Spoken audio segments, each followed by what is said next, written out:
In this video, we'll show you how to change the rear ABS sensor on your Chevy Silverado. You can find it on CarParts.com via the link in the description.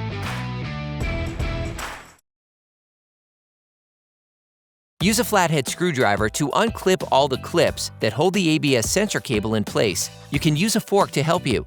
Disconnect the connector by pushing on the red plastic tab, then prying the tab and pulling it. Shift the ABS sensor cable. Using a fork, unclip the ABS sensor cable retaining clip located on the rear axle. The ABS sensor is located behind the rear brake backing plate. Using a ratchet and a Torx T30 socket, unscrew the ABS sensor's retaining bolt. Then, remove the sensor by jiggling it back and forth. Don't hesitate to spray penetrating oil. Then remove the sensor with a fork and pliers.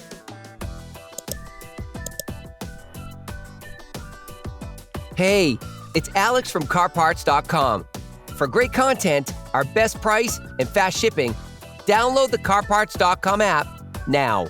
Using a cylindrical brush, clean the sensor area to make it easier to install the new sensor once the parts have been reassembled. Before installing the ABS sensor, we recommend that you thoroughly clean its location using a brush and fine sandpaper.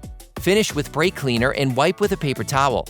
You can order the ABS sensor used in the video on CarParts.com via the link in the description. Take the new sensor. Apply grease to the sensor to prevent corrosion in the long term.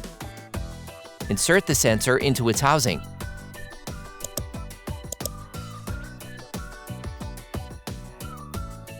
Then, retighten the retaining bolt. Finish off tightening with a ratchet.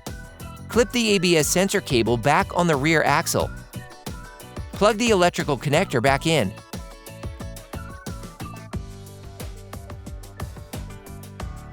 And lock it. Then, reclip all of the ABS sensor cable retaining clips. Operation complete. Quality parts, priced right, CarParts.com.